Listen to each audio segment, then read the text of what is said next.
नमस्कार, आप देख रहे हैं मनी 9। मैं हूं आपके साथ संदीप ग्रोवर। क्लोजिंग बज में आपका बहुत बहुत स्वागत है। मंगलवार का दिन है। जैसे मैंने आज सुबह भी शो की शुरुआत में कहा था कि मंगलवार अमूमन बाजार के लिए मंगलमय रहता है और देखिए कुछ वैसा ही रुझान आज आपने फिर से मार्केट में देखा। 3 दिन की लंबी छुट्टी के बाद हम खुले और बड़े गैप अप के साथ हम खुले, क्योंकि जो ग्लोबल डेवलपमेंट्स थे वो इस तरफ इशारा कर रहे हैं कि ट्रेड वॉर, टैरिफ को लेकर जो चिंताएं हैं वो कम हो रही हैं, ईज ऑफ हो रही हैं। उसी का इम्पैक्ट हमने मार्केट्स में एक पॉजिटिव साइड पर बनता हुआ दिखा, क्योंकि कल हम बंद थे। कल एशियाई बाजारों में हमने देखा जोरदार तेजी बनती हुई देखी। ट्रम्प साहब ने जो एक यूटर्न लिया है, कुछ और चीजों को भी एग्जेम्प्ट किया गया, जिसमें कुछ लैपटॉप्स हैं, कंप्यूटर्स हैं, इलेक्ट्रॉनिक पार्ट्स हैं, चिप्स हैं, सेमीकंडक्टर्स हैं, इनको भी टैरिफ्स के परव्यू के बाहर रखा गया है।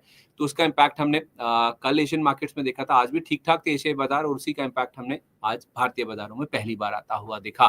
तो 2 दिन में अगर आप देखेंगे ऑलमोस्ट 900 पॉइंट की रैली शेयर बाजार में देखने को मिल चुकी हैं। 23,300 के भी पार हम पहुंच गए हैं। 429 पॉइंट की तेजी लेकर हम शुक्रवार को बंद हुए थे और आज भी 500 अंकों की बड़ी तेजी निफ्टी में एक ही दिन में बनती हुई दिखी है।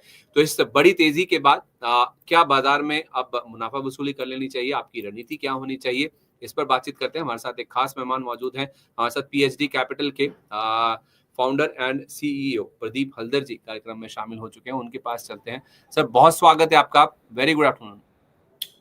Thank you sir, very good afternoon to you.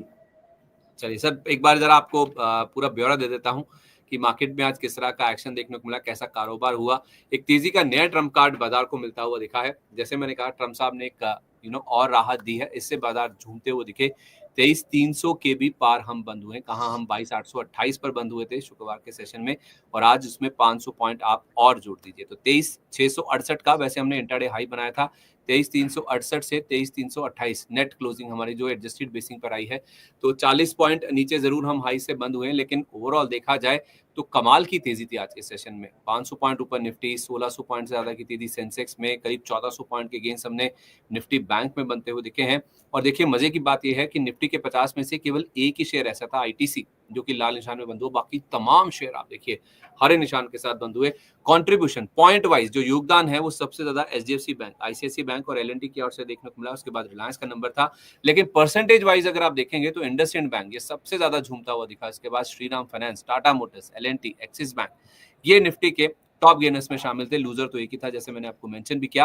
अब आप आ जाइए निफ्टी बैंक की तरफ। 52,486, ऑलमोस्ट 52,500 का लेवल हमने निफ्टी बैंक पर पार कर लिया था आज, और 100 पॉइंट वहां से फिसल कर निफ्टी बैंक में क्लोजिंग हुई। लेकिन 52,350 ये लेवल है जहां पर हमने इस लेवल के ऊपर क्लोजिंग करने में कामयाबी हासिल करी है। तो 52,350 का इंपॉर्टेंस हम समझेंगे। प्रदीप जी हमारे साथ मौजूद हैं। लेकिन उससे पहले देखिए, जो निफ्टी के सभी सेक्टर इंडेक्स है वो आज हरे निशान के साथ बंद हुए। एफएमसीजी सबसे कम चलने वाला सेक्टर था, लेकिन सबसे ज्यादा एक्शन था रियल्टी में। इसमें मैक्रोटेक डेवलपर्स, जिसे हम लोधा डेवलपर्स के नाम से भी जानते हैं, इसका सबसे ज्यादा योगदान था। Defence, capital market, auto, metal index, इनमें सबसे ज्यादा एक्शन देखने को मिला। 2500 से ज्यादा शेयर एनएससी के आप जो एक्टिवली ट्रेडेड स्टॉक्स हैं उनमें हमने बढ़त बनती हुई दिखी। 400 से भी कम शेयर ऐसे थे जहां पे हमने गिरावट देखी। तो एडवांस डिक्लाइन दूसरे दिन लगातार आप देखिए ऑलमोस्ट 5:1 का आप कह सकते हैं। मिड कैप इंडेक्स 3% से ज्यादा, स्मॉल कैप इंडेक्स 3.25% के आसपास चढ़कर बंद हुआ। जियो फाइनेंशियल निफ्टी का कॉन्स्टिट्यूएंट है, और जब खबर आई कि पहले डिविडेंड के ऊपर ये विचार करने वाले हैं, गुरुवार को इनकी बैठक होने वाली है, स्टॉक आप देखिए उछलता हुआ दिखा। लोधा बंधुओं के बीच में सहमति हुई है। जितने भी मुद्दे, जितने भी विवाद हैं वो सारे सुलझा लिए इन्होंने आपसी सहमति से। उसका इम्पैक्ट हमने मैक्रोटेक डेवलपर्स के शेयर में 6% से ज्यादा की तेजी के रूप में देखा। इसीलिए हम देख रहे हैं कि रियल्टी में आज सबसे ज्यादा इंडेक्स वाइज गेंस बनते हुए दिखे। और चौथी तिमाही के नतीजों से पहले जहां आईसीसी पोटेंशियल और आईसीसी लोम्बार्ड 3-3.5% गिरकर बंद हुए थे शुक्रवार को, आज देखिए 3.5 से 6.25% तक के गेंस लेकर स्टॉक बंद होते हुए दिखे हैं। तो ये आज का दिन भर का पूरा कारोबार था, एक्शन था, पूरा सार था जो कि हमने आपको बताया। इसके अलावा अब हम देखें तो सवाल इस चीज को लेकर है कि अब इस तेजी में करना क्या है। प्रदीप सर, बड़ा सवाल ये है कि 900 पॉइंट की तेजी हमने निफ्टी में इन अ मैटर ऑफ 2 डेज देख ली है। शुक्रवार को 400 पॉइंट से ज्यादा, आज भी 500 पॉइंट हो गए। तो ये जो तेजी बन रही है, क्या ये इतनी बड़ी या इतनी डिसाइसिव है कि 23,800, 24,000 तक के लेवल्स भी आ जाएंगे, या फिर जिन्होंने नीचे लेवल्स पे ले रखे हैं मुनाफा वसूली का बहुत अच्छा मौका है? अपने क्लाइंट्स को आप क्या रेकमेंड कर रहे हैं? देखिए सर, मेरा ना एक व्यू था, वो व्यू है कि मार्केट में एक बार बॉटम बनाया नीचे, और मैंने आपको बताया था कि मार्केट में जब बेस बनता है वो एक बार नहीं बनता। मार्केट एक ही लेवल को बार बार टेस्ट करता है, रिटेस्ट करता है, उसके बाद जाके एक बेस बनता है। सो फर्स्ट ऑफ ऑल पहला बार 21,800 एक बेस बनाया, फिर से 23,800 के अप्रॉक्स निफ्टी ने हाई लगाया था, उसके बाद फिर से 21,800 एंड अगेन 23,300 के आसपास अभी ट्रेड हो रहा है। मुझे लगता है कि जो टैरिफ को लेके मामला चल रहा था इसका अभी खत्म हो, मतलब मैं यही आपको कहने का ट्राई कर रहा हूँ कि मार्केट शॉर्ट टाइम फ्रेम में और खराब नहीं होगा, मार्केट बॉटम बना लिया है। मुझे लगता है जो फेयर वैल्यूएशन था 21,800 अगर उसके नीचे नहीं जाएगा, अब उसके नीचे जा सकता है, दो रीजन हो सकता है। एक तो कुछ अनप्रेडिक्टेबल ऐसा कुछ टैरिफ में आ जाए, अदरवाइज अगर ग्लोबली अमेरिका में रिसेशन आता है उस टाइम पे हो सकता है कि 21,800 के नीचे चला जाएगा, लेकिन अभी दोनों सिचुएशंस नहीं दिख रहा है आज के डेट के हिसाब से। तो मुझे लगता है कि सर शॉर्ट टाइम में मार्केट ने एक बॉटम भी बना लिया, अच्छा खासा रैली भी हुआ। अब लास्ट जो मार्केट में हाई लगाया था उस टाइम पे 23,850 के अराउंड मैक्सिमम निफ्टी का हाई था, 24,000 क्रॉस कर नहीं पाया। सो मार्केट अभी जो 2 दिन का रैली, अब मार्केट बंद भी था इस हफ्ता भी, मार्केट ज्यादा दिन ओपन नहीं है। So my interpretation is very simple and clear कि मार्केट यहाँ पे एक टाइम करेक्शन चाहिए। मैंने आपको लास्ट बहुत महीने से बताया सर, प्राइस यहाँ से इमीडिएटली बुल रन स्टार्ट नहीं होगा, यहाँ पे मार्केट को टाइम करेक्शन में मार्केट को जाना चाहिए, और तभी जल्दी मार्केट में जो बुल जल्दी जो टाइम करेक्शन होता है वो अगर हो जाएगा। अब देखिए मैटर क्या हुआ, मुझे लगता है टैरिफ का जो मामला है, देखिए डोनाल्ड ट्रंप जी को प्रिडिक्ट करना जस्ट इम्पॉसिबल है, क्योंकि आज कुछ वो बोल देंगे, रात को जाके और कुछ बात बोल देंगे, चीन से कुछ न्यूज आ जाएगा, कल फिर से कुछ और आ जाएगा। सो मेरे को लगता है अभी मार्केट को समझ में आ गया, और बहुत ही बड़े लेवल पे मैनिपुलेशन हुआ है, अभी भी हो रहा है मार्केट में। तो मुझे लगता है कि सर शॉर्ट टाइम फ्रेम में जितने भी पैनिक था वो एक्चुअली हो गया है, अभी पैनिक उतना नहीं दिखेंगे, लेकिन मार्केट बहुत ही हाई वॉलेटाइल है, कुछ महीना कुछ हफ्ता अभी भी वॉलेटाइल रहेगा, और मार्केट एक देगा। सो अभी अगर मैं निफ्टी का बात बोलूं सर, 23,300 के आसपास ट्रेड हो रहा है, मुझे लोअर साइड में शॉर्ट 3 से 4 दिन के लिए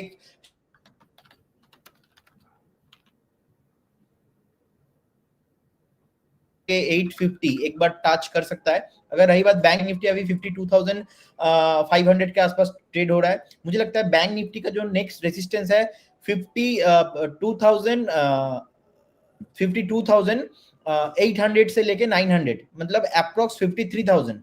सो अप्रोक्स 53,000 तक जा सकता है। तो अभी इन्वेस्टर्स को क्या करना चाहिए, यहाँ पे कुछ नहीं, जिनके पास पोजीशंस है, जिन्होंने जो मार्केट करेक्शंस है, जिन्होंने पोजीशन बनाया था, बस उनको होल्ड करना है। बाकी यहाँ से भी मैं ज्यादा बुलिश नहीं हूँ कि यहाँ से मार्केट एक बार आ गया। सर आपके कनेक्शन में थोड़ा प्रॉब्लम है जाना है, और यहाँ से भी मार्केट वॉच करने वाला सिचुएशन है सर। आपके कनेक्शन में थोड़ा प्रॉब्लम सर, आपकी आवाज बहुत कट कट के आ रही है, ओके, अगर आप थोड़ा अपना कनेक्शन दुरुस्त कर लें सर, क्योंकि मैं निफ्टी का लेवल भी मिस कर गया कि आपने कौन सा लेवल बोला नीचे की तरफ इम्पोर्टेंट है, तो अगर आप रिपीट कर पाएं कि निफ्टी के लिए क्या लेवल्स इम्पोर्टेंट है।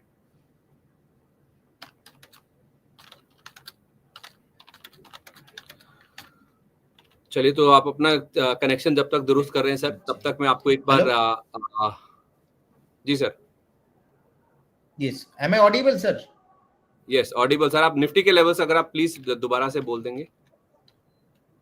सर निफ्टी का लेवल मैं वही बोल रहा था कि लोअर साइड में 23,000 मुझे लगता है एक सपोर्ट है, और जाने का पोटेंशियल है 23,850 के आसपास, क्योंकि लास्ट जो एक टॉप बनाया था रिसेंटली 2-3 हफ्ता पहले वहां पे ही था। और बैंक निफ्टी का 52,000 जो अभी 300 के अराउंड ट्रेडिंग हो रहा है, मुझे लगता है 52,800 से लेके 900 तक एक बार जा सकता है, लेकिन मैं एक्सट्रीमली बुलिश नहीं हूँ, क्योंकि ऑलरेडी 2-3 दिन से रैली चल रहा है, तो डेफिनेटली प्रॉफिट बुकिंग भी आना है। तो करना क्या है सर, जिनके पास पोजीशन खड़ी है वो मुनाफा वसूली कर लें या होल्ड करें स्टॉप लॉस लगा के? सर जिनके पास पोजीशन है उनको थोड़ा जस्ट एक हफ्ता पहले जिन्होंने पोजीशन बनाया है 21,800 22,000 पे, मुझे लगता है और एक दिन उनको देखना चाहिए, जैसे कि नेक्स्ट दिन का मोमेंटम होगा उसके अकॉर्डिंग उनको थोड़ा प्रॉफिट बुक करना चाहिए। अगर किसी का ट्रेडिंग का पर्पस व्यू है देन, अगर इन्वेस्टमेंट पर्पस व्यू है तो फिर उनको प्रॉफिट बुक नहीं करना चाहिए। मैं sir basically my interpretation is market is going to a time correction चाहिए, मार्केट में टाइम करेक्शन होने वाला है। तो निवेश का नजरिया है तो फिलहाल होल्ड करें, और अगर शॉर्ट टर्म का ट्रेडिंग का व्यू है तो मुनाफा वसूली कर लें। हाँ जी, ठीक है, ट्रेडिंग का नज़रिया है तो आपको मुनाफा वसूली कर लेनी चाहिए, और अगर आपका लॉन्ग टर्म का व्यू है तो आपको निवेश है, मतलब आपका लॉन्ग टर्म है तो होल्ड करें। कोई स्टॉप लॉस का लेवल है सर निफ्टी का, अगर कोई ट्रेल होके ऊपर लेवल आ गया हो तो? सर अभी 23,300 के आसपास ट्रेडिंग हो रहा है, तो मुझे लगता है शॉर्ट टाइम फ्रेम में जिन्होंने ट्रेडिंग के पर्पस पे पोजीशन बनाया उनका स्टॉप लॉस होना चाहिए 23,000 पे, क्योंकि 23,000 एक साइकोलॉजिकल लेवल है। अगर 23,000 के नीचे नहीं जाता है, एक बार हाई पॉसिबिलिटीज है आपको नेक्स्ट हफ्ता आते हुए या तो यही इसी हफ्ता आते हुए दिखेंगे 23,800 के आसपास। लेकिन ये जो जोन है ना, बहुत वॉलेटाइल है मार्केट, क्योंकि नेक्स्ट क्या ट्वीट आ जाएगा डोनाल्ड ट्रम्प जी से और 2-1% गैप अप गैप डाउन हो जाएगा, तो इसीलिए ज्यादा पोजीशन ज्यादा क्वांटिटी के साथ यहाँ पे नहीं बनाना है। ठीक है, ज़्यादा क्वांटिटी में आप पोजीशन मत बनाइए, और ट्रेडिंग आपका पोजीशन है, ट्रेडिंग व्यू है तो मुनाफा वसूली करें। अगर निवेश का नज़रिया है तो फिलहाल आप ज़रूर होल्ड करके चल सकते हैं। स्टॉप लॉस के लेवल आप स्ट्रिक्ट कर लीजिए, और उसके साथ साथ आपकी जो पोजीशंस हैं उनको लाइट रख के चलें। जितना कम क्वांटिटी आप लेके चलें उतना आपके लिए ज़्यादा बेटर हो सकता है। अच्छा, ग्लोबल फ्रंट पे तो अच्छी खबर है ही है सर, हमारे लिए तस्वीर काफ़ी बेहतर, काफ़ी अच्छी नज़र आ रही है। जितना भी पूरा जो टैरिफ को लेकर मामला बन रहा है वो हमारे लिए काफ़ी पॉजिटिव है, क्योंकि बॉन्ड यील्ड्स नीचे आ रही है यूएस की, डॉलर इंडेक्स में हमने देखा है कि गिरावट बनती हुई दिखी है। और दूसरी तरफ नॉन चाइना ट्रेड जितना भी होगा, अगर टैरिफ लग गए हैं चाइना के ऊपर, वो शायद उसका बड़ा हिस्सा, नॉट पूरा बल्कि बड़ा हिस्सा जो है वो भारत की तरफ शिफ्ट होता हुआ दिखेगा। तो ये एक बड़ी चीज़ है जो कि शायद मार्केट में प्ले आउट हो रही है, उसी का इम्पैक्ट हमने आज मार्केट में आता हुआ देखा भी है। लेकिन हमारे लिए अच्छी बात यह है कि आईएमडी यानी कि जो मौसम विभाग है उसकी ओर से एक बड़ा अपडेट आता हुआ दिखा है। इस बार के लिए जो मॉनसून का प्रेडिक्शन है, पहला अनुमान जो जारी किया है, पूर्वानुमान आईएमडी ने, वो हम आपके सामने रख देते हैं। आईएमडी ने कहा है कि इस साल 105% बारिश होने का अनुमान है। मॉनसून के दौरान अल नीनो की स्थिति न्यूट्रल रहेगी, और देश में सामान्य से बेहतर, सामान्य से अधिक बारिश होने का अनुमान है। जो लॉन्ग टर्म एवरेज है उससे ज़्यादा अच्छी बारिश इस बार देखने को मिल सकती है, और दक्षिण पश्चिम मानसून सामान्य से बेहतर रह सकता है। सामान्य बारिश होने की संभावना जो है वो 30% है, और सामान्य से कम बारिश होने की संभावना जो है वो केवल 9% है, जो कि आईएमडी यानी कि मौसम विभाग की ओर से जो पहला पूर्वानुमान जारी किया गया है वो ये निकल के सामने आया। तो सर ग्लोबल फ्रंट पे तो पिक्चर अच्छी है ही है। ये जो आईएमडी का फोरकास्ट आया है, पहला पूर्वानुमान है, ये भी पॉजिटिविटी इंडिकेट कर रहा है। कैसे देख रहे हैं आप, और कौन से सेक्टर्स पे नजर रखनी चाहिए, स्टॉक्स पे नजर रखनी चाहिए जो अनुमान जारी हुआ उसके हिसाब से?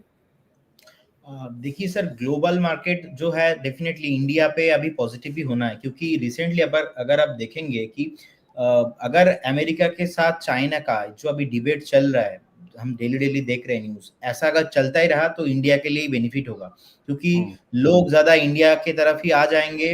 और ऐसा भी कुछ न्यूज आ रहा है मार्केट में कि हो सकता है, एक पॉसिबिलिटीज है कि अमेरिका में या तो ग्लोबल मार्केट पे एक रिसेशन आ जाए।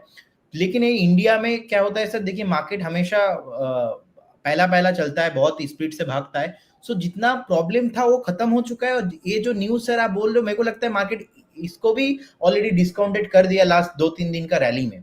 सो डेफिनेटली अगर नेक्स्ट कुछ होता है पॉजिटिविटी तो इंडिया में ही होगा, और एफआईआई आने का भी चांस है, क्योंकि जो सेबी के जो न्यू चेयरपर्सन अपॉइंटेड हुए, तो उनका भी कहना ही है कि नेक्स्ट जो एफआईआई है उनके लिए जो भी रेस्ट्रिक्शंस था, कुछ रेस्ट्रिक्शन हटने वाला है कमिंग डेज में। तो जैसे ही वो हो जाएगा हम देखेंगे कि फिर से एफआईआई बाई करना स्टार्ट कर देंगे।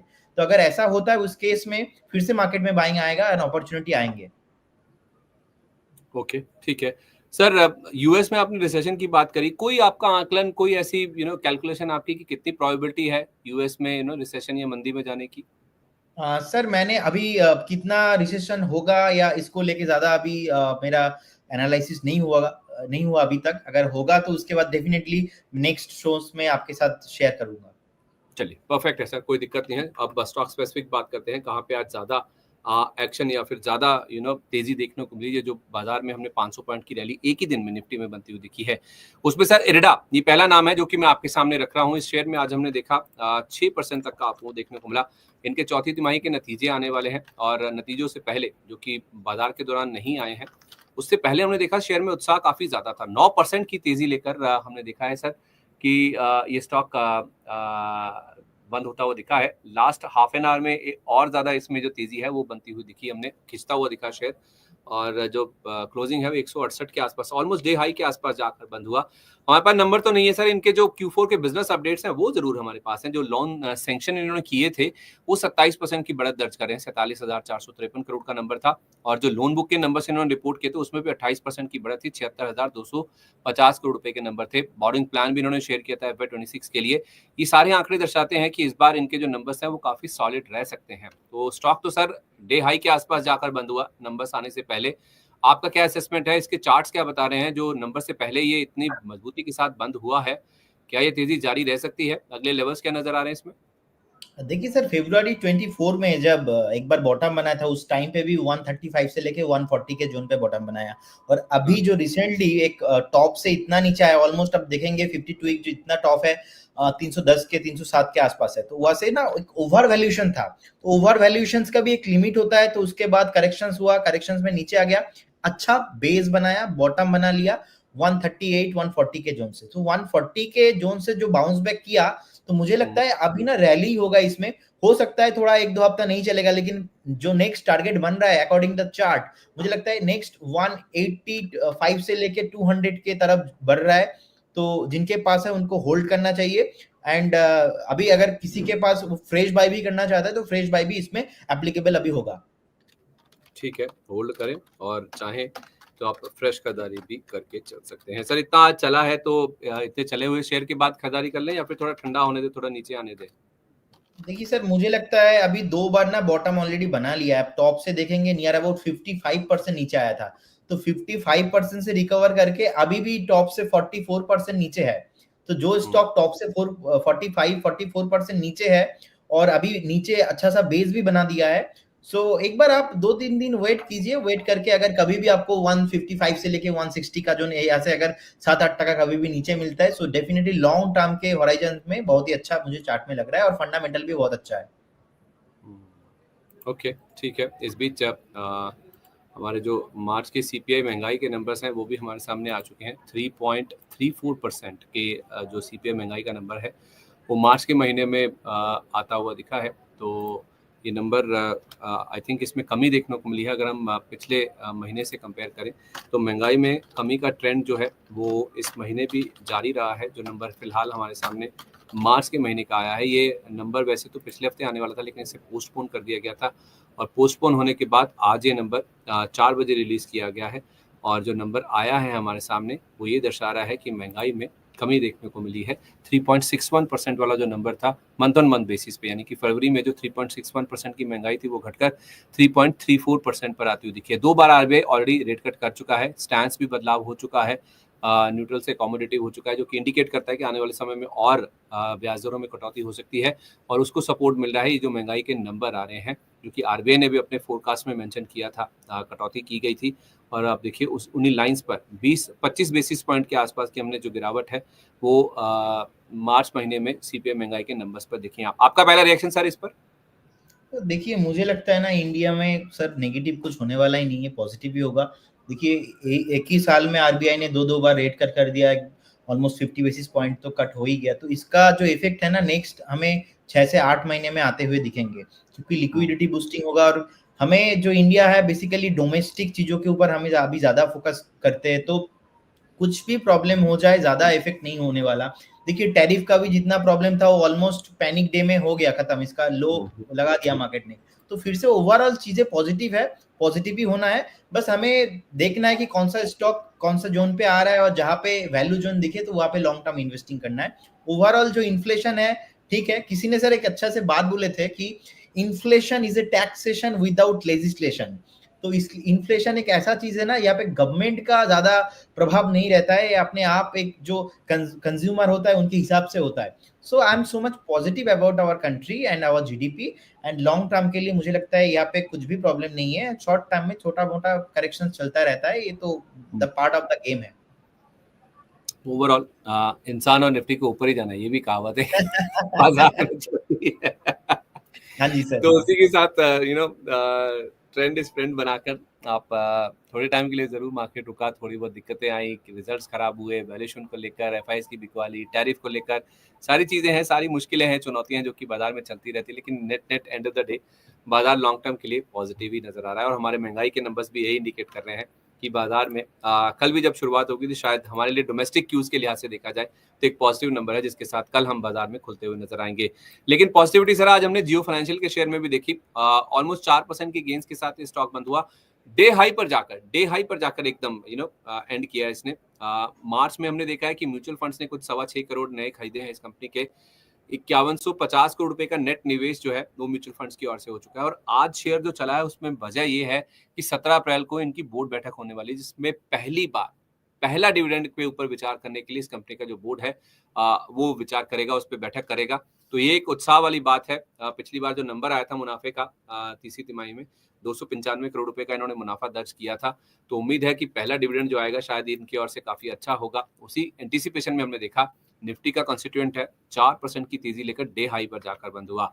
सर पहला डिविडेंड आने वाला है, मार्च में म्यूचुअल फंड्स ने भी स्टेक बढ़ाया है, आपका क्या टेक है? आपने नीचे कहा था 220 आई थिंक वो लेवल था जहां पे आपने कहा था कि खरीदारी करें, अब तो 235 240 के आसपास आ गया। देखिए सर, मैंने आई थिंक 2 बार आप ही के शो में आपके साथ ही कॉल दिया है 215 से लेके 220 का जोन पे कि जियो फाइनेंस को करेंट लेवल पे बाय करना चाहिए, क्योंकि मुझे दिख रहा था अगर इतना ही खराब होता, इतना कुछ फाइनेंशियल्स में प्रॉब्लम होता तो कब का 200 के नीचे चला जाता ना।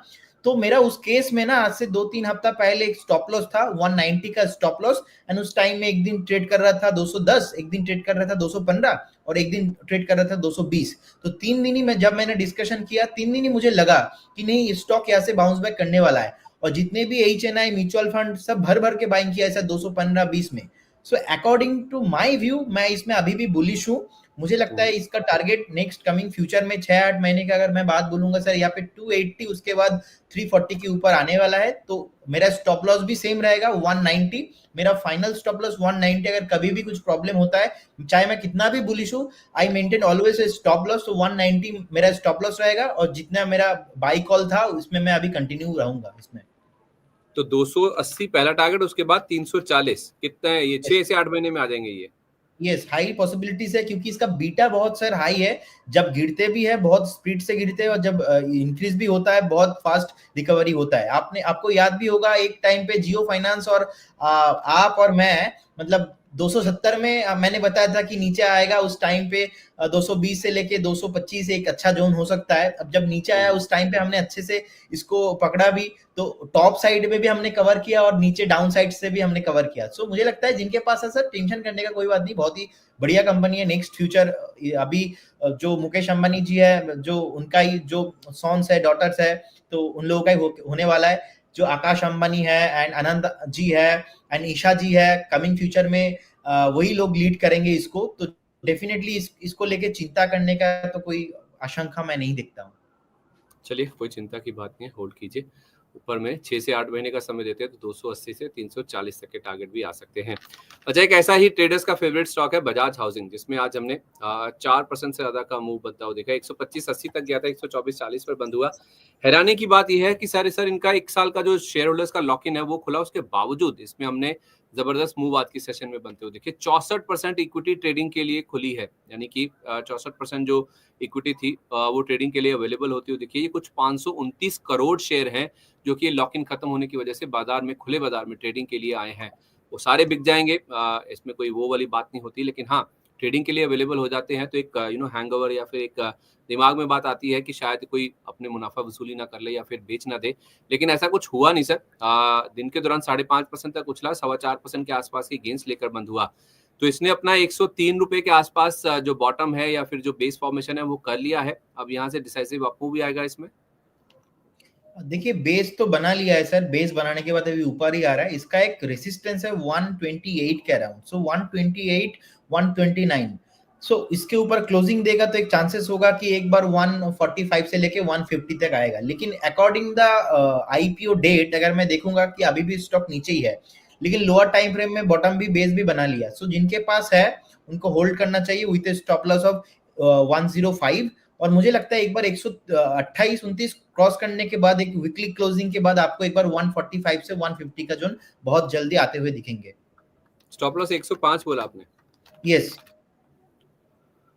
परफेक्ट है। तो बेस फॉर्मेशन हो चुका है और जहां पे आप देखिए लो लगाए थे इसने 103 के आसपास, 105 का ही स्टॉप लॉस आपको दिया गया है। तो 105 रुपए का आप स्टॉप लॉस रखे बजाज हाउसिंग फाइनेंस में, खरीदारी करके चले। अगर 128 129 पार हो गए जो कि रेजिस्टेंस है, फिर आपको 145 तक के लेवल्स पे स्टॉक में देखने को मिल सकते हैं। सर टाटा पावर भी आज कई दिनों के बाद स्टॉक का काफी एक्टिव होता हुआ देखा, 4.25% तक का उछाल हमने देखा। इनकी सब्सिडरी को एक ऑर्डर मिला है एनटीपीसी से 4,500 करोड़ रुपए का, 4% की मजबूती लेकर ये स्टॉक बंद हुआ। टाटा पावर रिन्यूएबल एनर्जी के नाम से ये कंपनी है जो इसने 200 मेगावाट पावर सप्लाई के लिए पीपीए यानी कि पावर परचेस एग्रीमेंट साइन किया है। अगले 24 महीने में ये ऑर्डर पूरा होने का अनुमान है और इसी का इम्पैक्ट हमने आज स्टॉक पे पॉजिटिव साइड पे दिखा भी। 380 पर आ गया सर टाटा पावर, अब क्या करना है? देखिए टाटा पावर का फंडामेंटल सर बहुत ही स्ट्रांग है, 1,20,000 करोड़ के आसपास मार्केट कैप है एंड प्रॉफिट भी देखेंगे नो डाउट 4,500 करोड़ के आसपास प्रॉफिट भी है। सो जिसका नीट प्रॉफिट है, कंपनी के पास कैश भी है, लास्ट 5 साल में 75% सीएजीआर के साथ ग्रोथ भी हुआ है, एक 22% लास्ट ईयर डिविडेंड भी दिया था, ऑलमोस्ट हेल्दी डिविडेंड माना जाता है। तो अभी 378 के आसपास ट्रेड हो रहा है, मुझे लगता है एक बेस भी बना लिया है अच्छे से 343 45 के जोन पे। सो अभी ऊपर आ रहा है, एक रेसिस्टेंस है सर, ये जो अभी एक फॉलो अप बाइंग आ रहा है, मुझे लगता है एक बार 385 और 386 तक जा सकता है। जैसे ही 385 क्रॉस करेगा ना, उसके बाद 420 तक जाने का हाई पॉसिबिलिटीज है। तो फिर 385 पार हो जाए तो फ्रेश भी खरीदारी कर सकते हैं। और सर 385 अगर पार हो जाए, ट्रेडर पर्सपेक्टिव से यहाँ पे आप अगर स्विंग ट्रेड लेना चाहते हो तो 385 के बाद आप ले सकते हो। लेकिन अगर एज ए आपका इन्वेस्टमेंट व्यू है तो मेरा प्रेफरेंस यही रहेगा कि नेक्स्ट अगर 1-2 हफ्ते में मार्केट कभी भी नीचे रहा तो उस केस में आपको दिखेंगे कि थोड़ा यहाँ से 15-20% नीचे होगा, उस टाइम पे थोड़ा आपको ज्यादा कॉस्टिंग के हिसाब से अच्छा होगा, तो उस टाइम पे आप बाय कर लेना। तो क्या लेवल होगा वो लेवल पे सर मुझे लगता है एक बार आपको मिलेंगे, ऐसा ऐसा नहीं, हड़बड़ी करने का कोई बात नहीं होगा इसमें, जब इमीडिएटली ऊपर आ जाएगा उस केस में आपको 360 से लेके 370 का भाव भी मिलेगा। अभी तो 380 का भाव मिल रहा है। अगर ये जो प्राइस एक्शन है इसको कंटिन्यू हम मान के चलते तो 385 के ऊपर ही एक रैली पकड़ेगा। लेकिन अगर आप इन्वेस्टमेंट के पर्सपेक्टिव से देखते हो तो मुझे लगता है 360 से लेके 370 कभी भी आएगा, तो उस केस में आप एक बार लॉन्ग टाइम के लिए इसमें इन्वेस्टमेंट कर सकते हो। ओके, तो थोड़ा पेशेंस रखें। अगर आपको लॉन्ग टर्म के लिए निवेश करना है 360 370 ये लेवल पे नीचे मिल जाता है तो आप यहाँ पे खरीदारी करें। एचडीएफसी बैंक में क्या करना है सर? इसने आज 1876 रुपए 80 पैसे का इंटरडे हाई हुआ, 1880 का ऑल टाइम हाई है, बेहद करीब पहुंच गया था उसके। सेविंग्स खाते जो है उस पर ब्याज दर इन्होंने 1.4% काटी है, 2.25% करी है और इससे क्या है कि इनको सालाना करीब 1500 करोड़ रुपए के आसपास की बचत होगी, एक अनुमान है। और आज एक गोल्डमैन सैक्स की रिपोर्ट भी आई जिन्होंने बाय रेटिंग बरकरार रखी है, 2087 रुपए का टारगेट दिया सर, 1880 का ऑल टाइम हाई है, ये कह रहे हैं कि ऑलमोस्ट 2100 पहुंच जाएगा। आप इत्तेफाक रखते हैं इसमें? सर मुझे लगता है एचडीएफसी बैंक का जो पैटर्न है सिमिलर टू कोटक बैंक। देखिए कोटक बैंक पहले मल्टीपल टाइम रेसिस्टेंस को फेस किया था, फेस करने के बाद कोटक बैंक ने जैसे ही ब्रेकआउट दिया उसके बाद कोटक बैंक भागा, और कोटक बैंक हमारा फेवरेट काउंटर भी रह चुका है और ऑलरेडी हम इसमें लॉन्ग पोजीशन में हैं, क्योंकि बहुत बार मैंने बाई कॉल भी दिया है कोटक बैंक पे। Similar pattern to HDFC bank, HDFC bank का मल्टीपल टाइम रेसिस्टेंस था ऑलमोस्ट 1850 से लेके 1860 के आसपास एक बार। सो मुझे लगता है वही जोन एक बार रेसिस्टेंस में आके फेस कर रहा है और आज ऑलमोस्ट 3% के ऊपर सस्टेन भी किया है, क्लोजिंग भी दिया है। तो नेक्स्ट यहाँ से एचडीएफसी बैंक पे मेरा बुलिश व्यू रहेगा। मुझे लगता है एक बार पहला जो टारगेट होना चाहिए सर यहाँ पे 2080, उसके बाद मैं तो देखता हूँ 2200 तक भी जाने का हाई पोटेंशियल है, लेकिन आपका व्यू होना चाहिए 8 से 12 मंथ, तब जाके एचडीएफसी बैंक पे आप एक बार आपका जो व्यू है बाई साइड पे आप कर सकते हो। लेकिन अब सारे बैंक सर भागेंगे, एक्सिस बैंक भागेंगे, कोटक बैंक भागेंगे। पहला जो भागा है axis bank and Kotak bank, और एचडीएफसी फंसा था, रेसिस्टेंस पे अटका था, तो अभी रेसिस्टेंस ब्रेक कर रहा है, तो एचडीएफसी को लेके भी मैं पॉजिटिव हूँ। ठीक है, तो एचडीएफसी बैंक पर व्यू तो बुलिश ही है, 8 से 12 महीने का समय लेके चलें। 2080 जो कि पहला टारगेट आप बता रहे हैं, जो कि गोल्डमैन सैक्स की रिपोर्ट के आसपास है, उसके बाद तो 2200 रुपए तक के लेवल्स भी आ सकते हैं, बशर्ते आप यहाँ से भी 8 से 12 महीने का व्यू एचडीएफसी बैंक में लेके चलते हैं। डॉक्टर रेड्डी से अगला नाम है सर, ये भी स्टॉक ऑलमोस्ट डे हाई पर जाकर बंद हुआ। ओवर द वीकेंड ऐसे न्यूज फ्लो थे कि इनका जो कर्मचारी खर्च है उसमें रिडक्शन के लिए एक मीडिया रिपोर्ट में दावा किया गया था, उस दावे को इन्होंने खंडन किया है। उस रिपोर्ट में कहा गया था कि अपने कर्मचारी खर्च में 25% की कमी करने वाले हैं, लेकिन कंपनी ने कहा कि ऐसा कुछ भी नहीं है, और भी जो दावे किए गए तो उनको भी खारिज किया गया। स्टॉक 4% से ज्यादा की मजबूती लेकर डे हाई के आसपास जाकर बंद हुआ सर। डॉक्टर रेड्डीज या कोई और फार्मा स्टॉक जो आपके रडार पर है, जो पसंद हो आपको? देखिए डॉक्टर रेड्डी में सर बेसिकली एक अच्छे से बॉटम बना लिया लगातार। अगर 3 साल में देखेंगे, 3 साल में चार्ट में, वीकली चार्ट में एक कापा एंड हैंडल पैटर्न बनाया। उसके बाद अभी उसका ही जो टॉप बनाया था ऑलमोस्ट 1400 रुपये के आसपास, उसके बाद अभी जो रिसेंटली बॉटम बनाया इसका रिटेस्ट चल रहा था, तो रिटेस्ट सक्सेसफुली हुआ, अच्छे से बेस बनाया, अभी बस ऊपर ही जाना है। अभी जो 1150 के आसपास ट्रेड हो रहा है ना, पहला टारगेट जो रेसिस्टेंस है वो 1200 रुपया के आसपास है। तो मुझे लगता है एक बार आपको 1195 का टारगेट आना चाहिए। अगर उसके ऊपर भी सस्टेन करता है शॉर्ट टाइम फ्रेम में, उसके बाद एक बार आपको फिर से 1260 से लेके 70 का प्राइस आएगा। अब इन केस में क्या हुआ है सर, फार्मा सेक्टर में अगर फ्यूचर में टैरिफ को लेके रिलेटेड कुछ भी प्रॉब्लम ना आए, तो मुझे लगता है बेस ऑलरेडी बन चुका है। तो एक बार ना आपको एक स्टॉप लॉस भी मेंटेन करना है, जो रिसेंटली बॉटम किया है, जो 1025 से लेके 1030 1030 के आसपास एक बेस भी बनाया। तो आपको यहाँ से एक फाइनल एक लॉन्ग टाइम फ्रेम अगर आपका इन्वेस्टमेंट है, वहां पे आपको स्टॉप लॉस भी मेंटेन करना है। परफेक्ट है। तो 1195 तक डॉक्टर रेड्डीज जाता हुआ नजर आ सकता है। स्टॉप लॉस रखेंगे 1025 से 1030 का। आज सर अशोका बिल्डकॉन, ये भी स्टॉक काफी एक्टिव था। इनको ऑर्डर मिला 569 करोड़ रुपए का सेंट्रल रेलवे से। वैसे ऑर्डर विन जैसे भी होता है किसी भी कंपनी का, तो हम देखते हैं कि रिएक्शन पॉजिटिव साइड पे दिखता है। इस स्टॉक में भी रिएक्शन अच्छा था, 4.5% की मजबूती लेकर बंद हुआ। वैसे तो ये 319 तक भी चला गया था, अब 200 रुपए के नीचे ट्रेड कर रहा है। क्या इसमें बुरा दौर या तो फिर जो बॉटम फॉर्मेशन है वो हो चुका है? देखिए प्रोमोटर होल्डिंग 54% है, लेकिन ज्यादा बड़ी कंपनी नहीं है, मिड कैप है, 5400 करोड़ के आसपास मार्केट कैप है, 1500 करोड़ के आसपास इनका जो है नीट प्रॉफिट है। सो अभी इसमें चार्ट में अगर देखेंगे, चार्ट में सर इसमें ना कंफर्म नहीं हुआ कि बेस बन गया है नहीं हुआ है, क्योंकि अभी एक रेसिस्टेंस के आसपास खड़ा है 195 के अराउंड। सो रिसेंटली एक ही हफ्ता हुआ है, सो मैं यहाँ पे और 2-3 हफ्ता ना एक बार वेट करूंगा, देखूंगा कि 180 के ऊपर सस्टेन करता है कि नहीं करता है। अभी 190 के ऊपर जैसे ही आ गया सर, 190 के ऊपर सस्टेनेबिलिटी को लेकर थोड़ा क्वेश्चन है। तो मुझे लगता है 190 के ऊपर अगर ऐसे ही 2 हफ्ता रहता है, तो उस केस में आपको एक बार 215 से 220 का लेवल आते हुए दिखेंगे। तो जिनके पास है उनको होल्ड रखना है, लेकिन फ्रेश बाई यहाँ पे नहीं करना है। फंडामेंटल टेक्निकल दोनों ही अच्छा है। ओके, ठीक है। आज मैक्रोटेक डेवलपर्स ये तेजी को लीड कर रहा था। रियल एस्टेट सबसे ज्यादा चढ़ने वाला सेक्टर इंडेक्स था। आज सुबह हमने आपको खबर बताई थी कि दोनों जो भाई हैं, अभिषेक लोधा और अभिनंदन लोधा, इन दोनों के बीच में जितने भी विवाद थे, आपसी सहमति से इन दोनों ने सुलझा लिए हैं। तो लोधा ग्रुप, ये जो दो ब्रांड्स हैं, इनकी ओनरशिप और इनके एक्सक्लूसिव राइट्स को लेकर इनके जो एक्सक्लूसिव राइट्स हैं वो कंपनी के पास है, यानी कि मैक्रोटेक डेवलपर्स के पास रहेंगे, जो कि बड़े भाई की कंपनी है। लेकिन छोटे भाई अभिनंदन का इस कंपनी से और बड़े भाई के किसी भी बिजनेस से कोई लेना देना नहीं होगा। इसी तरह बड़े भाई जो कि अभिषेक लोधा है, उनका छोटे भाई अभिनंदन के जो बिजनेस है HOABL और उनके जो बाकी बिजनेसेस है उससे कोई लेना देना नहीं होगा। यानी कि ये इंडिविजुअल एंटिटीज के रूप में कामकाज करेंगे, एक दूसरे के बिजनेस से इनका कोई लेना देना नहीं है। HOABL अभिनंदन लोधा के पास रहेगा और लोधा ग्रुप जो है वो अभिषेक लोधा जो कि बड़े भाई हैं उनके पास रहेगा। स्टॉक सर 9% तक आज उछलता हुआ दिखा, 8% से ज्यादा की मजबूती लेकर बंद हुआ है। जाहिर सी बात है, एक बड़ा हैंगओवर था जो कि अब निकलता हुआ दिखा है। तो मान के चलें कि नए हाइस की तरफ बढ़ रहा है शेयर ये? देखिए सर, मुझे लगता है कि एक बार इनका जो फंडामेंटल है और लिक्विडिटी है बहुत ही बढ़िया है, लेकिन ये जो बेस बनाया शॉर्ट टाइम फ्रेम में सस्टेन कितना होगा एक बार देखना पड़ेगा। लेकिन लोअर टाइम फ्रेम से अच्छा खासा बाउंस बैक दिया है, रेसिस्टेंस है जो है 1240 के आसपास। तो एक बार तो अभी 1215 1214 के आसपास ट्रेड कर रहा है, तो इजीली मूव हो जाएगा कि 1225 से लेके 35 तक आपको चला जाएगा। 1240 के ऊपर अगर सस्टेन करता है, तो उस केस में आपका जो नेक्स्ट टारगेट आएंगे दिखते हुए बहुत शॉर्ट टाइम में हुआ 1450 के आसपास।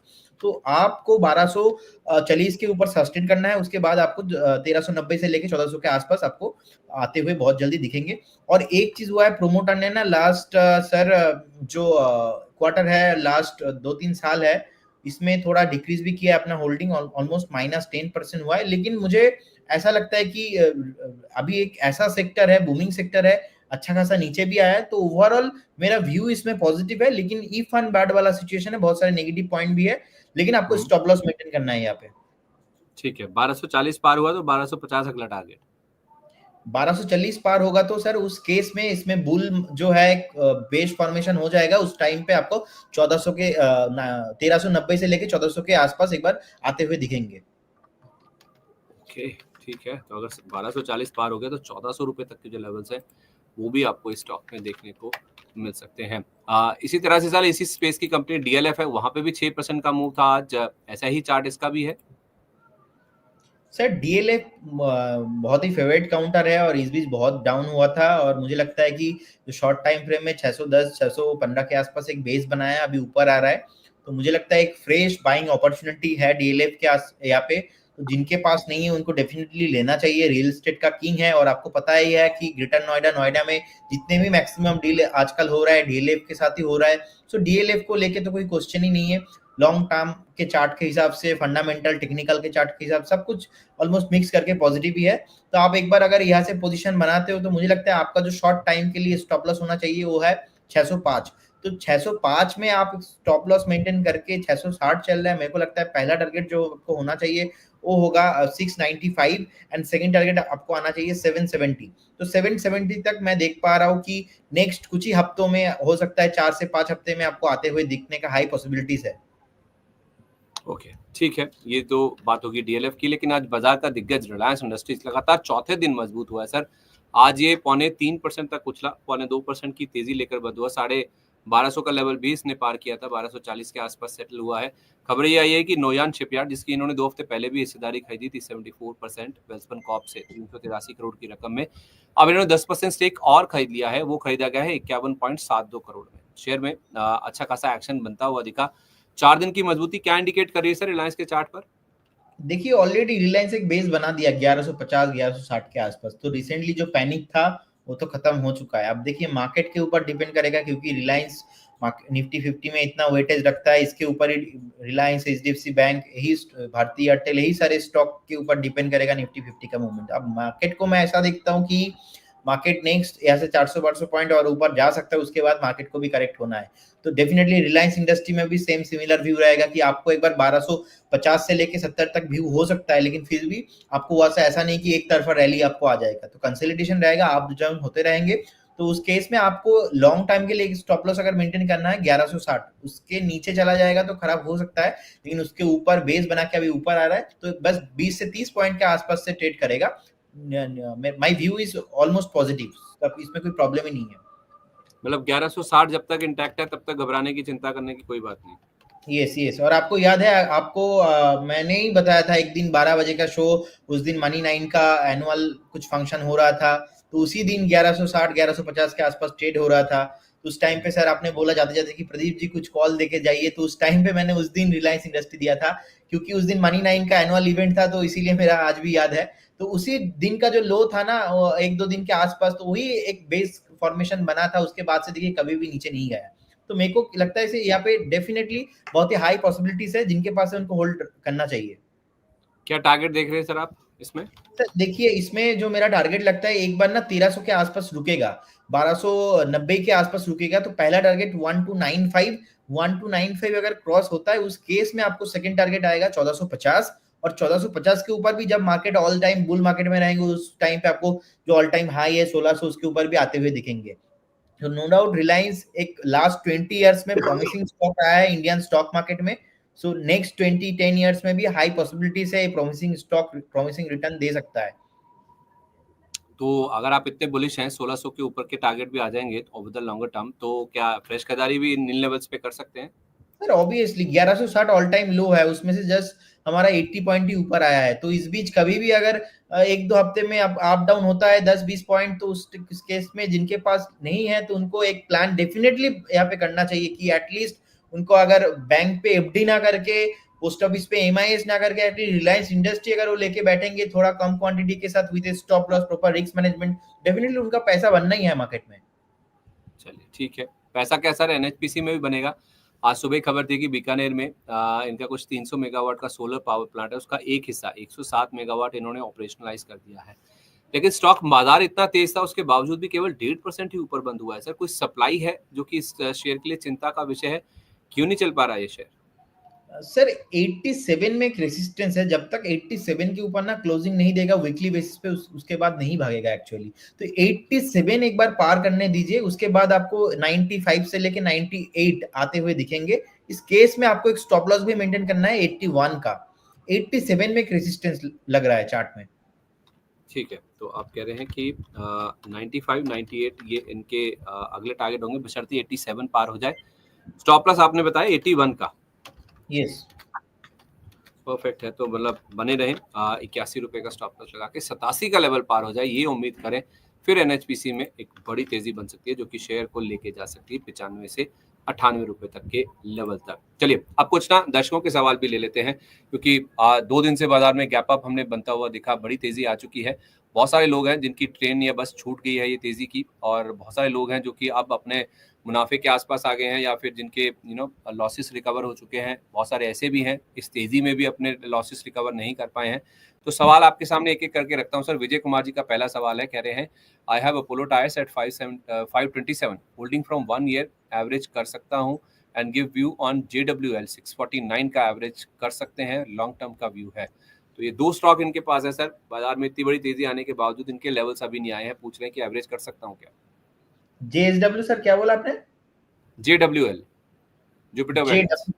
Okay okay okay, JW okay. तो देखिए बेसिकली अपोलो टावर्स में सर एक बेस बना लिया है ऑलरेडी। 380 से लेके 390 का एक जोन था, वहाँ पे अच्छा खासा बेस बना दिया। अभी नियर में कोई रेसिस्टेंस नहीं है, तो उनके पास अगर है तो उनको होल्ड करना चाहिए। मुझे लगता है एक बार 460 से लेके 465 तक डेफिनेटली आना चाहिए। 460 से लेके 465 डेफिनेटली आना चाहिए।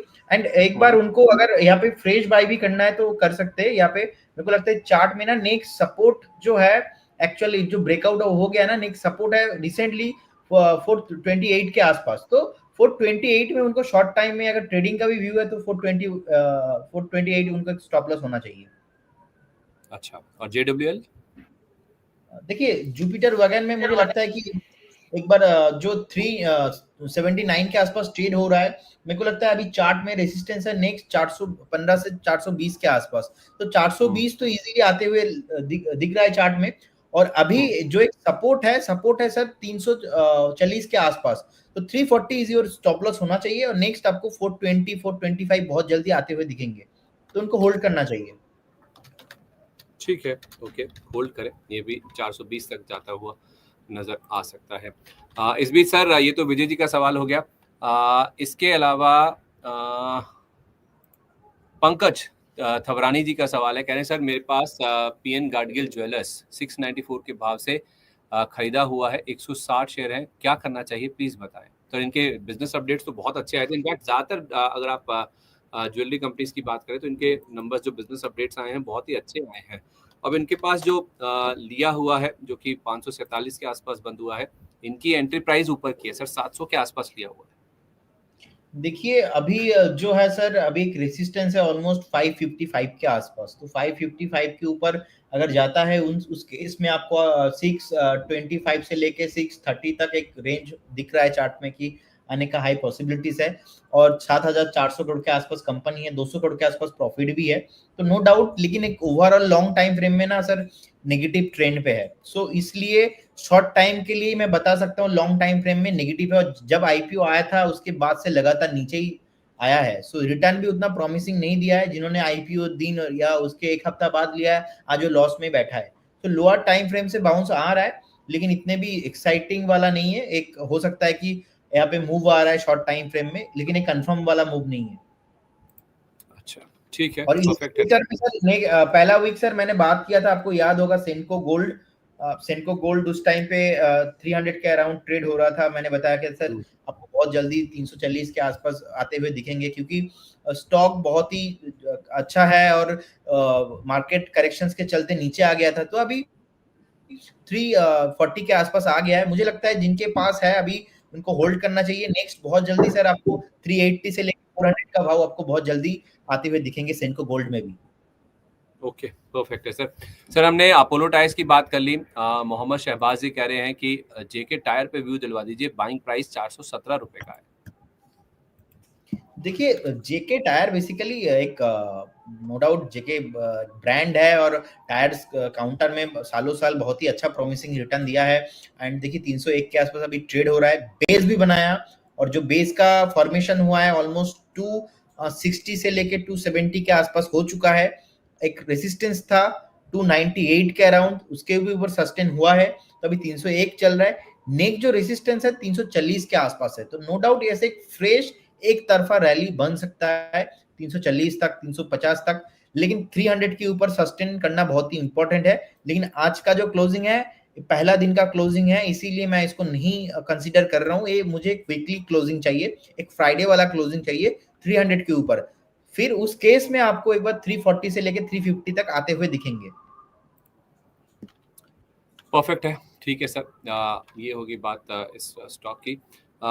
सर इसके अलावा राजीव शर्मा जी का सवाल है, कह रहे हैं सर जी राधे राधे, अदानी पावर, टाटा स्टील और जियो फाइनेंशियल सर्विसेज पर आपका व्यू चाहिए प्लीज। तो सर जियो फाइनेंशियल तो हम ऑलरेडी बातचीत कर चुके हैं, अदानी पावर और टाटा स्टील पर क्या करना चाहिए, हालांकि इन्होंने लेवल्स नहीं बताए हैं कहाँ पे लिया हुआ या फिर ये लेना चाहते हैं। देखिए टाटा स्टील सर मुझे अच्छा लगता है, लेकिन चार्ट में ना एक बार रेजिस्टेंस है जो कि 140 के आसपास, तो 140 अगर ब्रेक करेगा उस केस में आपको 155 से लेके 160 तक आते हुए दिखेंगे, एंड 160 पे भी रेजिस्टेंस है। सेकंड टारगेट 160 के ऊपर जैसे ही सस्टेन करने लगेगा उस केस में आपको 180 तक आते हुए दिखेंगे। तो अभी क्या है, टाटा स्टील ने एक फॉर्मेशन बना दिया है 125 के अराउंड। सो नो डाउट अगर आपके पास है, चाहे वो ट्रेडिंग पर्पस चाहे वो इन्वेस्टमेंट पर्पस, आपका फाइनल फिक्स स्टॉप लॉस 125 होना चाहिए। और अदानी पावर, देखिए Adani power no doubt is a very good stock 500 के ऊपर। आपको मैंने बहुत बार बोला है कि सर अदानी ग्रुप एक ऐसा ग्रुप है इंडिया में जिन्होंने बहुत बार प्रॉब्लम फेस किया लेकिन हर बार बाउंस बैक किया, और 500 के ऊपर अदानी पावर मुझे बहुत ही है। अभी 540 के आसपास ट्रेड हो रहा है। मेरे को सर लगता है एक बार 500 के ऊपर ये जो सस्टेन कर रहा है 540 545 जो एक अभी सस्टेन कर रहा है, मुझे लगता है एक बेस भी बना दिया है अच्छा, नीचे एक अच्छा बेस भी बनाया 445 एंड 470। यहाँ पे बहुत टाइम करेक्शंस पे था, एक टाइम करेक्शन भी हो गया, प्राइस करेक्शन भी हो गया, तो अभी फ्रेश रैली आना बाकी है। तो अगर एक बार 550 के ऊपर भी सस्टेन करता है ना, आने वाला दिन में पहला टारगेट होना चाहिए 595, एंड उसके ऊपर अगर सस्टेन करता है तो डेफिनेटली हमें यहाँ पे 750 आते हुए बहुत जल्दी दिखेंगे। आपको अगर स्टॉप लॉस लगाना है, आपका फाइनल स्टॉप लॉस होना चाहिए 450, क्योंकि इसका बीटा हाई है, वॉलेटाइल है, ट्रेंडिंग स्टॉक है और न्यूज भी आता है, तो इसीलिए आपको ज्यादा क्वांटिटी नहीं लेना है, आपको रिस्क यहाँ पे मैनेज करना है। ठीक है, परफेक्ट है सर। तो इस तरह से आप चाहें तो अपनी ट्रेडिंग की रणनीति बना के चल सकते हैं। अंकित जी कह रहे हैं कि मेरे पास बीएफ इन्वेस्टमेंट रखे हैं, 569 रुपए का दाम है, फियाम इंडस्ट्रीज 1262 पे है, प्लीज बताएं सर व्यू क्या है इस पे। देखिए बीएफ इंडस्ट्री एक अभी 510 के आसपास ट्रेड हो रहा है, मुझे लगता है एक रेसिस्टेंस 525 के आसपास है, तो फ्रेश यहाँ से आप 520 तो दिखेंगे, 525 के ऊपर अगर सस्टेन करता है उस केस में आपको 580 आते हुए दिखेंगे। आपको एक स्टॉप लॉस मेंटेन करना है, वो रहेगा 485। और फियाम इंडस्ट्रीज, फियाम, हाँ फियाम इंडस्ट्रीज, ओके देखिए फियाम में अभी अच्छा खासा रैली दिया है। अगर आप, मैं अभी मंथली चार्ट देखूंगा, मंथली चार्ट में भी बहुत ही अच्छा खासा रैली आया है, एंड जो एक ऑल टाइम जो हाई था ऑलमोस्ट 600 800 से लगातार एक प्रॉमिसिंग रिटर्न दिया है। एक कंसोलिडेशन लास्ट 3 से 4 महीने से चल रहा है ऑलमोस्ट 1260 से लेके 1265 का जोन पे, तो मुझे लगता है 1260-70 इसका जो रैली था वो अभी चला गया है और अच्छे से बेस भी बनाया है। सो अभी 1405 के आसपास ट्रेड हो रहा है, एक बुल ट्रेंड पे है, जिनके पास है उनको होल्ड करना चाहिए। नेक्स्ट बहुत जल्दी आपको 1600 से 1700 के रुपया टारगेट बहुत जल्दी आपको आते हुए दिखेंगे। ओके ठीक है। इस बीच सर शहजाद जी का सवाल है, ये कह रहे हैं कि मेरे पास आरईसी के शेयर हैं, जो कि इन्होंने, माफ कीजिए पीएफसी के शेयर हैं, जो कि इन्होंने 522 पे लिए हैं, 100 शेयर हैं, ओएनजीसी 307 का रखा हुआ है। कह रहे क्या करूं, क्या होल्ड करूं, एवरेज करूं या फिर मुनाफा लॉस है वो बुक कर लूं।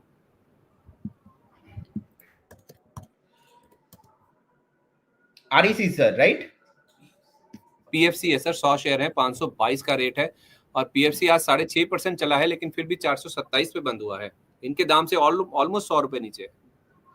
ओके देखिए मुझे लगता है यहाँ पे पीएफसी में बेसिकली एक रेसिस्टेंस है जो कि 440 के आसपास अभी चल रहा है, अभी एक रेसिस्टेंस है जो 426 के अराउंड ट्रेडिंग हो रहा है, 440 के अराउंड एक रेसिस्टेंस है, 440 क्रॉस करेगा उस केस में 520 नेक्स्ट। सो 520 तक जाने का हाई पॉसिबिलिटीज है if PFC cross above the 440 level, तो उनको होल्ड करने के लिए बोलिए एंड वेट करना है, पेशेंस रखना है यहाँ पे। और ओएनजीसी देखिए, ओएनजीसी सर स्टॉक तो अच्छा है लेकिन ना चलता नहीं है ठीक ठाक से, लगातार आप देखिए लास्ट साल अच्छे से चल गया था, लेकिन उसके उसके बाद से अभी नीचे आ रहा है। लेकिन ये ट्रेंड जो है अभी 230 के अराउंड ट्रेड हो रहा है, ये अभी डाउन ट्रेंड खत्म नहीं हुआ है इसका, क्योंकि जो ऑल टाइम हाई था 341, उसके बाद जो एक मोरूबोजू पैटर्न था, शूटिंग स्टार पैटर्न बना है, उसके बाद लगातार एक डाउन फॉर्मेशन पे अभी वीकली बेस पे ट्रेड कर रहा है, एंड मैकडी वगैरह सब कुछ नेगेटिव है। सो इसमें सर ओएनजीसी में बहुत स्लो वाला स्टॉक है, तो इतना अभी तो चलने का कोई दमखम मेरे को नहीं लग रहा है, एक बार वेट करना पड़ेगा आपको। ओके, ठीक है, तो ये बात होगी इन दोनों शेयरों की।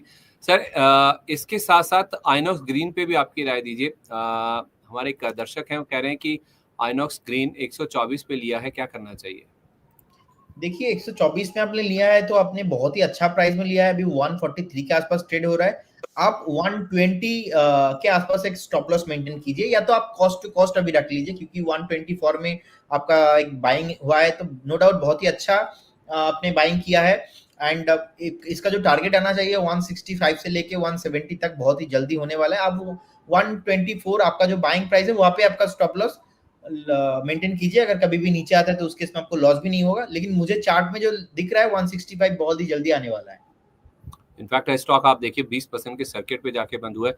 ऐसी सुगबुगाहट है बाजार में कि इनकी जो क्लीन एनर्जी की सब्सिडरी है उसका आईपीओ बहुत जल्द आ सकता है, और उसी वजह से आप देखिए स्टॉक 20% के गेंस के साथ आज के सेशन में बंद होता हुआ दिखा है। टॉप गेनर था आज, आप देखेंगे ए ग्रुप की जहाँ तक बात है, तो अब यहाँ पे और भी अपसाइड बनती हुई दिख सकती है। स्टॉप लॉस क्या बताया सर आपने, अगर किसी को होल्ड करना है तो? सर उनका बाइंग प्राइस 124 आई थिंक आपने बताया, 124 में उनका स्टॉप लॉस मेंटेन करना है। इस केस में आपका क्या होगा, अगर नीचे भी आता है आपको लॉस नहीं होगा, एंड आपका जो 143 चल रहा है चार्ट में, जो अभी एक फॉर्मेशन बनाया 165 से लेके 170 तक अभी इमीडिएट लेवल पे मान लीजिए एक हफ्ते में आने का हाईली पॉसिबिलिटीज है। ओके, परफेक्ट है। तो आपका जो बाइंग लेवल है 124 का, उसी को आप स्टॉप लॉस लगा के स्टॉक में बने रह सकते हैं। रीना जी का सवाल ले लेते हैं, कह रही गुड आफ्टरनून संदीप सर, आजकल आप मेरा सवाल लेते ही नहीं है। मैं डेली सवाल पूछती हूँ, आज तो मेरा सवाल ले लीजिए। ले लिया मैम आपका सवाल। क्यों नहीं लेंगे आपका सवाल, दर्शकों के सवाल लेने के लिए ही हम बैठे हैं। सर इनके पास Shri Oswal seeds and chemicals के 37 शेयर हैं, पूछ रहे हैं क्या करूं, एवरेज करके सेल कर दूं क्या? तो 37 शेयर इनके पास हैं। इन्होंने, अच्छा 37 रुपए का दाम होगा आई थिंक इन्होंने जब बोला है, क्योंकि 15 रुपए 20 पैसे के आसपास स्टॉक ट्रेड कर रहा है। तो ये पूछ रहे हैं कि क्या एवरेज करना चाहिए इसमें से, या वैसे ही निकल जाए? सर मैं स्टॉक को ट्रैक नहीं करता, सो मैं इसमें कमेंट नहीं कर पाऊंगा। चलिए रीना जी, मुझे डाउट यही था कि ये स्टॉक ट्रैक करते नहीं होंगे, क्योंकि बहुत कम लोग इसके बारे में बातचीत करते हैं। अगर आप हो सके तो पॉसिबली बताइएगा कि आपने किसके कहने पे स्टॉक लिया था और किस व्यू के साथ लिया था, और आपने स्टॉप लॉस क्यों नहीं लगाया जिसके कहने पे भी लिया था। तो आपका सवाल जो है हम दोबारा एड्रेस करने की कोशिश करेंगे। 37 पे आपने लिया, 15 रुपए 20 पैसे पर आ गए, इतना बड़ा लॉस आपने देख लिया, तब भी आपने कोई एक्शन नहीं लिया। ये थोड़ा सा सरप्राइजिंग है। आपने किसके कहने पर लिया और किस व्यू के साथ ये आपने रिसर्च की थी, तो फिर आपने कुछ तो स्टॉप लॉस आपने भी इजाद किया होगा अगर आपने खुद की रिसर्च से लिया है। तो ये थोड़ा सा शॉकिंग है हमारे लिए कि आपका 50% से ज़्यादा जो वेल्थ है या पैसा है वो इरोड हो चुका है, और उसके बाद अब आप सवाल पूछिए तो थोड़ा सा दर्द दर्द वाली चीज़ है कि कैपिटल इरोड हो जाएगा तो आपकी अपॉर्चुनिटी लॉस बहुत होती है, क्योंकि पैसा होगा तभी आप पैसा बाजार में लगा पाएंगे और पैसा कमा पाएंगे। तो अपना पैसा बचा के रखिए, इस चीज़ के ऊपर ज़्यादा फोकस कीजिए। जो एक्सपर्ट बताते हैं जिस तरह से व्यू देते हैं, कम क्वांटिटी रखिए, स्टॉप लॉस रखिए, या इन लेवल्स पे जाके आए तो एक बार बुक कर लीजिए। जैसे-जैसे बताया जाता है प्लीज़ वैसे ही आप करिए। अगर आप किसी को फ़ॉलो करते हैं तो पूरी तरह से फ़ॉलो कीजिए, और जो रिकमेंड किए जाते हैं स्टॉक किसी के कहने पे आप लीजिए। अपनी रिसर्च कर भी रहे हैं तो स्टॉप लॉस ज़रूर लगाइए, क्योंकि बहुत दर्दनाक हो जाता है सवाल पढ़ के ही अपने आप में 50% ज़्यादा कैपिटल इरोड हो चुका है आपका, ये देखकर बहुत ज़्यादा दर्द होता है। इनफैक्ट सुप्रिया जी का सवाल ले लेते हैं, कह रहे हैं कि sir please globe, PSB, IDFC first bank इनके टारगेट बता दीजिए। सर लास्ट टॉप पे जो आप डिस्कशन कर रहे थे, मैं बाद में चार्ट में निकाला, तो इसमें अभी सर बेसिकली उन्होंने क्वेश्चन इतना किया है, इतना आपको इतना टाइम से, तो मैंने सोचा बता ही देते हो। देखिए मार्केट कैप कुछ नहीं है, 130 करोड़ के आसपास मार्केट कैप है, मतलब कुछ नहीं है, 100 करोड़ की भी कंपनी नहीं है, और उल्टा 50 लाख के नीट लॉस में है। सो बेसिकली फंडामेंटल कुछ नहीं है, टेक्निकल कुछ नहीं है, 50% लॉस में है। 2017 का इनकॉर्पोरेट कंपनी था, बेसिकली पेनी स्टॉक है। यहाँ पे पंपिंग डंपिंग वाला गेम डेफिनेटली चलता है, तो यहाँ पे जितना जल्दी हो सके उनको एग्जिट ही करना है। ठीक है। सुप्रिया जी का सवाल सर, 3-4 स्टॉक्स इन्होंने पूछे हैं। इन्होंने ग्लोब, पीएसबी यानी कि Punjab and Sindh bank, IDFC first bank, इनके टारगेट पूछे हैं सर। ओके, देखिए आईडीएफसी ने में ना एक बेस बनाया अच्छे से 52 53 के आसपास, तो बस उसके बाद अभी भाग रहा है। एक रेसिस्टेंस है 64 के अराउंड, अगर 64 क्रॉस होता है उस केस में आपको एक बार 71 से लेके 75 आते हुए दिखेंगे। और PNB right, Punjab national bank आपने बोला? नहीं नहीं, PSB sir, Punjab and Sindh bank. Okay, PSB. Okay, देखिए पीएसबी बेसिकली अभी 27 के अराउंड ट्रेड हो रहा है। अब मुझे लगता है कि इसमें अभी भी डाउनफॉल बाकी है, एक कंफर्म नहीं हुआ है कि कितना और नीचे जा सकता है, तो इसमें हल्का रखना है पोजीशन, 25 का स्टॉप लॉस मेंटेन करना है। ओके, ठीक है। और भी सवाल है सर इनके, आईडीएफसी फर्स्ट बैंक, पीएसबी और एक ग्लोब को लेकर भी सवाल है इनका। ग्लोब? हाँ, ग्लोब। सर ग्लोब हेल्थ या कैपिटल ग्लोब, बहुत सारे स्टॉक है, ग्लोब पर्टिकुलर तो कुछ आ नहीं रहा मैं है। भी ग्लोब कंफ्यूज हूँ सर। टेक्सटाइल है। चलिए ठीक है, तो इसको स्किप कर देते हैं सर, क्योंकि इन्होंने सही से अपना सवाल लिखा नहीं है। तो पीएसबी और आईडीएफसी फर्स्ट बैंक आपने एड्रेस कर ही दिया है। एक आखिरी सवाल ले रहा हूँ सर, उसके बाद शो वाइंड अप करेंगे। अजय जी का सवाल है, कह रहे हैं कि hyundai मोटर बाइंग लेवल अगर किसी को एंटर करना है तो क्या लेवल एप्ट होगा सर फ्रेश बाइंग के लिए? Hyundai motor right? यस। देखिए जब आईपीओ आया था ना, तो सर उस टाइम पे ओवर वैल्यूएशंस था बेसिकली। एंड आईपीओ में बेसिकली जो कंपनी के पास है, कंपनी के ओनर के पास ओएफएस भी हुआ था उसमें कुछ, एंड उसमें कंपनी के ओनर के पास पैसा गया। नो डाउट कंपनी फंडामेंटली देखो सर ठीक ठाक लगता है मुझे, क्योंकि मैं खुद देखिए पर्सनली मैं हुंडई भाड़ना यूज करता हूँ कार, हुंडई का टॉप मॉडल है। सो बेसिकली अभी 1,34,000 करोड़ के आसपास मार्केट कैप है और नियर अबाउट 5,950 करोड़ के आसपास प्रॉफिट है।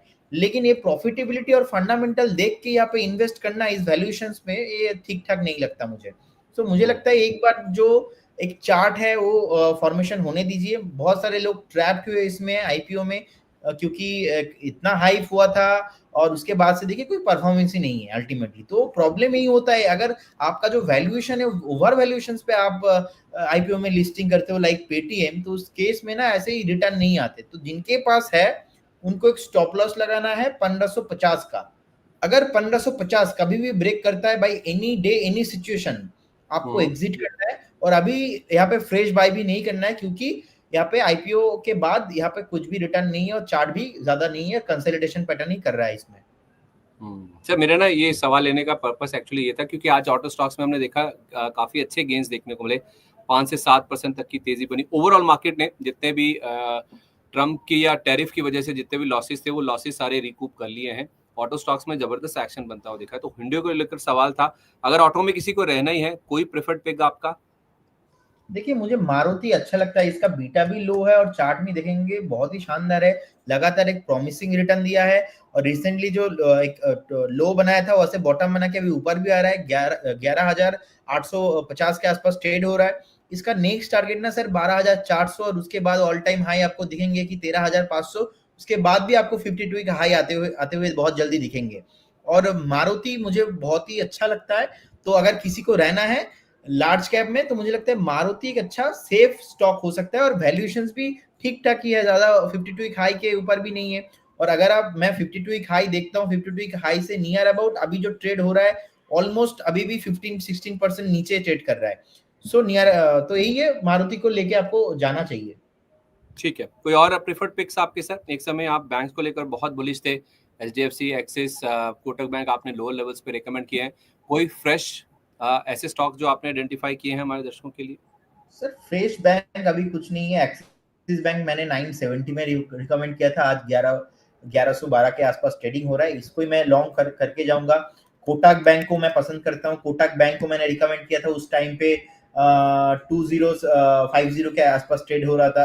तो कोटक बैंक को भी अभी 2120 चल रहा है, तो कोटक बैंक को भी मैं लॉन्ग करके जाऊंगा। और एचडीएफसी में फ्रेश आज ब्रेकआउट आया है, तो एचडीएफसी को भी मैं लॉन्ग करके जाऊंगा। इसमें कोई प्रॉब्लम नहीं है, ज्यादा ट्रेड करेंगे तो बार बार लॉस होगा। अच्छा क्वालिटी स्टॉक लोअर वैल्यूएशन में हमने पकड़ा, इसको ही लेके जाना है। मैंने जियो फाइनेंस का कॉल दिया है, उसको मैं लॉन्ग करके जाऊंगा। तो ऐसे स्टॉक को रखना है। डिफेंस में मैंने बात किया, रेलवे पे मैंने बात किया जब नीचे था मार्केट, तो इसको ही कंटिन्यू रखना है। बाकी मार्केट अप डाउन होते रहेंगे, आपका अगर माइंडसेट इन्वेस्टमेंट वाला है तो आपको मार्केट में कोई हरा नहीं सकता, आप लॉन्ग टाइम में गेन ही होगा आपका। चलिए ठीक है, तो कोई नए आइडियाज़ नहीं है, लेकिन हाँ, बैंकिंग स्टॉक्स जो पहले बताए गए थे वही अभी भी प्रेफर्ड पिक्स में है। जियो फाइनेंशियल भी आप चाहें तो अपनी बाइंग की लिस्ट में शामिल कर सकते हैं। बहुत धन्यवाद sir, thank you so much, आज आप हमारे साथ कार्यक्रम में शामिल हुए। कोई डिस्क्लोजर सर, जितने भी शेयर्स को लेकर बातचीत हुई है? सर ड्यूरिंग द शो जितने भी स्टॉक को लेके हमने डिस्कशन किया, कोई भी स्टॉक मेरा पर्सनल पोर्टफोलियो में नहीं है। हमने मीडिया में मल्टीपल टाइम बहुत सारे स्टॉक को रिकमेंड किए हैं, और investment in securities market subject to market risk. Before investment any stocks और anything, please consult your personal financial advisor. Thank you sir. चलिए, बहुत धन्यवाद sir, thank you so much आज हमारे साथ कार्यक्रम में शामिल होने के लिए और बताने के लिए कि बाजार में तेजी जरूर हुई है, लेकिन अभी भी आप चाहें तो अपनी पोजीशंस को होल्ड करके चल सकते हैं अगर आपका लॉन्ग टर्म का नजरिया है तो। तो इसी के साथ क्लोजिंग बस को हम यहीं पर समेटते हैं। कल सुबह आपसे मुलाकात होगी 8:30 बजे ओपनिंग बस में। आपको बताएंगे कि एफआईएस की ओर से क्या नंबर देखने को मिला, क्योंकि अभी तक अप्रैल के जितने भी नंबर्स आए हैं उनकी ओर से बिकवाली हुई है। क्या आज उनकी ओर से खरीदारी का नंबर आता है? ब्रोकरेज हाउसेस की क्या व्यूज निकल के सामने आते हैं? ICICI potential, idea, ICICI Lombard, इनके नंबर्स भी आने वाले हैं। नंबर्स कैसे आते हैं, इरडा के नंबर्स कैसे आते हैं, ये सारे डिटेल्स आपके लिए कल सुबह लेकर आएंगे 8:30 बजे। तब तक के लिए आप मुझे दीजिए इजाजत, सुबह मुलाकात होगी, तब तक के लिए नमस्कार।